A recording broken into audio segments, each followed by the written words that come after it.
साल है 1526। यह वह समय है जब भारत में एक नया अध्याय शुरू होने वाला है। बाबर नाम का एक जवान बादशाह फरगाना से इंडिया आता है। वह एक नई उम्मीद और महत्वाकांक्षा के साथ यहां कदम रखता है। फरगाना सेंट्रल एशिया का एक इलाका है। यह क्षेत्र अपनी समृद्ध सांस्कृतिक और ऐतिहासिक धरोहर के लिए जाना जाता है। बाबर बहुत महत्वाकांक्षी है और अपना खुद का राज स्थापित करने का सपना देखता है। उसकी आंखों में एक विशाल साम्राज्य का सपना है। उसे इंडिया की बंटी हुई और कमजोर रियासतों में एक मौका दिखता है। वह इन रियासतों को एकजुट कर एक मजबूत साम्राज्य बनाना चाहता है। ये इंडियन हिस्ट्री में एक बहुत महत्वपूर्ण मोड़ है। बाबर का आगमन भारतीय इतिहास को एक नई दिशा देने वाला है। बाबर के आने से घटनाओं का रुख ही बदल जाएगा। उसकी उपस्थिति से भारत का इतिहास एक नया मोड़ लेगा। इससे मुघल साम्राज्य की नींव पड़ती है। यह साम्राज्य भारतीय उपमहाद्वीप में एक नई शक्ति के रूप में उभरता है। यह साम्राज्य आने वाले कई सदियों तक इंडिया के बहुत बड़े हिस्से पर राज करेगा। मुगलों का शासन भारतीय इतिहास में एक महत्वपूर्ण अध्याय बन जाएगा। बाबर मंगोल और तुर्की खानदान से है। उसकी वंशावली में महान योद्धाओं और शासकों का नाम शामिल है। वो तैमूर का वंशज है, जो सेंट्रल एशिया का एक बहुत बड़ा विजेता था। तैमूर की विजय की कहानियां आज भी जीवित हैं। तैमूर से बाबर को युद्ध और विजय का शौक विरासत में मिला। वह भी अपने पूर्वजों की तरह युद्ध में निपुण था। वो एक कला प्रेमी भी है और फारसी में बहुत सुंदर कविताएं लिखता है। उसकी कविताओं में उसकी संवेदनशीलता झलकती है। वो अपनी जिंदगी के अनुभव अपनी आत्मकथा बाबरनामा में लिखता है। यह आत्मकथा उसकी जीवन यात्रा का एक महत्वपूर्ण दस्तावेज है। यह किताब हमें उसके व्यक्तित्व और उसके समय की एक झलक देती है। बाबरनामा के माध्यम से हम बाबर के जीवन और उसकी सोच को समझ सकते हैं। इंडिया में बाबर की पहली बड़ी चुनौती लोदी वंश के रूप में आती है। लोदी वंश उस समय एक शक्तिशाली और प्रभावशाली साम्राज्य था। लोदी दिल्ली और उत्तर भारत के बहुत बड़े हिस्से पर राज करते हैं। उनकी सत्ता और शक्ति का प्रभाव पूरे क्षेत्र में फैला हुआ है। 1526 में लड़ा गया पानीपत का युद्ध इंडिया की किस्मत का फैसला करेगा। यह युद्ध इतिहास में एक महत्वपूर्ण मोड़ साबित होगा। बाबर की सेना भले ही छोटी है, लेकिन रणनीति और तकनीक में बेहतर है। उसकी सेना में अनुशासन और साहस की कोई कमी नहीं है। वो तोपों और बंदूकों का इस्तेमाल करता है, जिससे उसे लोदी सेना पर निर्णायक बढ़त मिलती है।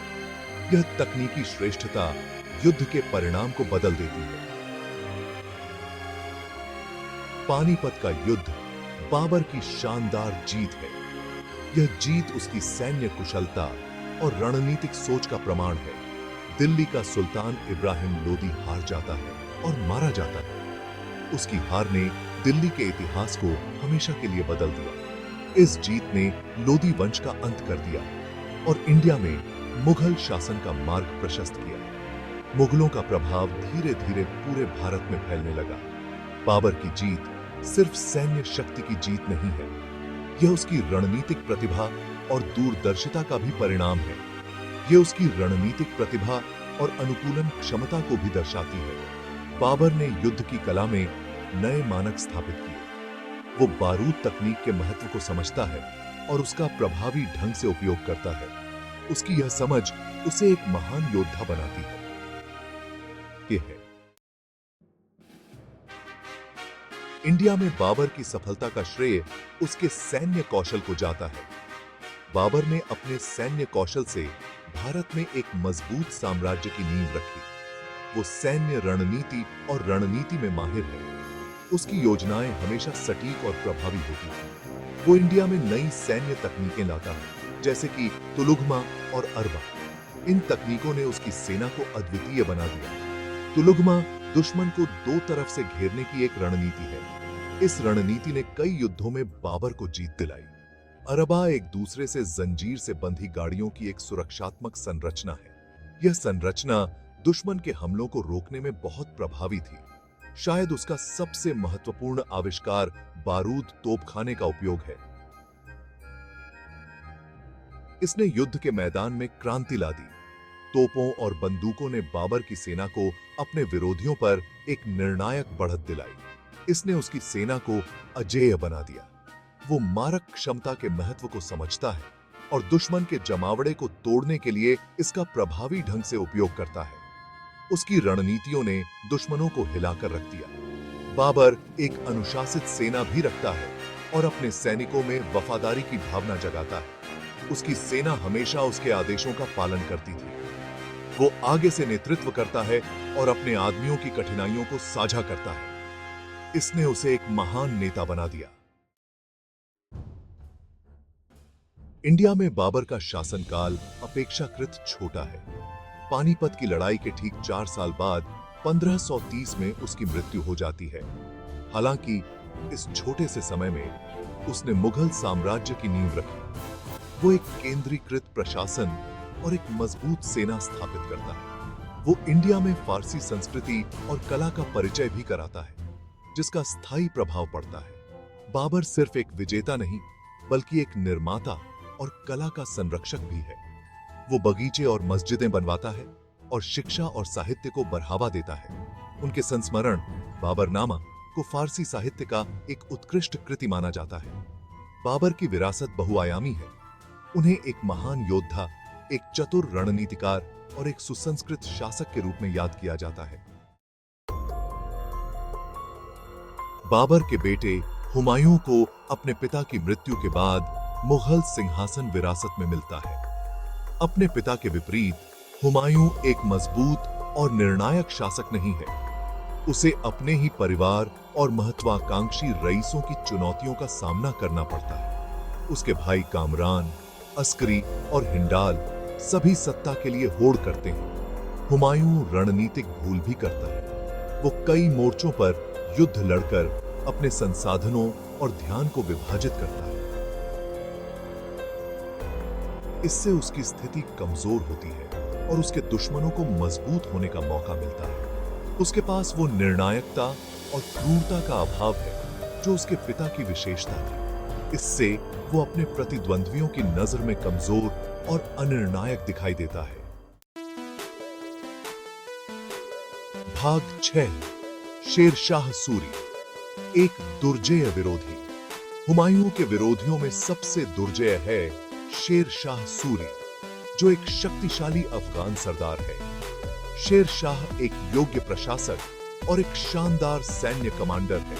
वो कई लड़ाइयों में हुमायूं को हराता है, जिससे उसे इंडिया छोड़कर भागने पर मजबूर होना पड़ता है। शेरशाह ने दिल्ली पर कब्जा कर लिया और सूर वंश की स्थापना की। शेरशाह सूरी का शासनकाल हालांकि छोटा था, लेकिन महत्वपूर्ण सुधारों द्वारा चिह्नित है। वो मुद्रा और भू राजस्व की एक नई प्रणाली शुरू करता है। वो सड़कें भी बनवाता है और साम्राज्य के बुनियादी ढांचे में सुधार करता है। उनके प्रशासनिक और सैन्य सुधारों का भारतीय इतिहास पर स्थायी प्रभाव पड़ता है। भाग 7, हुमायूं का निर्वासन और दृढ़ता। शेरशाह सूरी के हाथों हुमायूं की हार उसके जीवन का एक दुखद दौर है। वो अगले 15 साल निर्वासन में बिताता है, समर्थन की तलाश में एक दरबार से दूसरे दरबार भटकता रहता है। इस दौरान उसे कई कठिनाइयों और विश्वासघातों का सामना करना पड़ता है। हालांकि वो अपना खोया हुआ सिंहासन वापस पाने की उम्मीद कभी नहीं छोड़ता। अपने निर्वासन के दौरान हुमायूं ने फारस में शरण ली। उसे सफाविद शासक शाह तहमास्प से मदद मिलती है। हुमायूं की सत्ता में वापसी में यह मदद महत्वपूर्ण साबित होती है। निर्वासन में हुमायूं का समय सीखने और चिंतन का काल है। वो अपनी पिछली गलतियों से सीखता है और आगे आने वाली चुनौतियों के लिए खुद को तैयार करता है। भाग 8, हुमायूं की वापसी। 1555 में हुमायूं इंडिया लौटने का मौका जब्त कर लेता है। शेरशाह सूरी मर चुका है और उसके उत्तराधिकारी आंतरिक संघर्षों में उलझे हुए हैं। हुमायूं सफाविदों के समर्थन से सूर सेनाओं को हराता है और दिल्ली पर फिर से कब्जा कर लेता है। सत्ता में हुमायूं की वापसी किसी चमत्कार से कम नहीं है। ये उसकी दृढ़ता और लचीलापन का प्रमाण है। वो अपनी पिछली गलतियों से सीखता है और अधिक सतर्क और कूटनीतिक दृष्टिकोण अपनाता है। वो गठबंधन बनाने और अपनी शक्ति को मजबूत करने के महत्व को समझता है। भाग 9, एक साम्राज्य की नींव। हुमायूं का दूसरा शासनकाल अल्पकालिक है। अपना सिंहासन वापस पाने के 1 साल बाद ही 1556 में उसकी मृत्यु हो जाती है। हालांकि उसकी वापसी मुगल साम्राज्य के इतिहास में एक महत्वपूर्ण मोड़ है। ये इंडिया में मुगल शासन को फिर से स्थापित करता है और उसके बेटे अकबर के गौरवशाली शासन का मार्ग प्रशस्त करता है। बाबर और हुमायूं अपने विपरीत व्यक्तित्व और शासनकाल के बावजूद भारतीय इतिहास के सबसे शक्तिशाली साम्राज्यों में से एक की नींव रखते हैं। उनकी कहानी उनकी महत्वाकांक्षा, साहस और लचीलापन का प्रमाण है।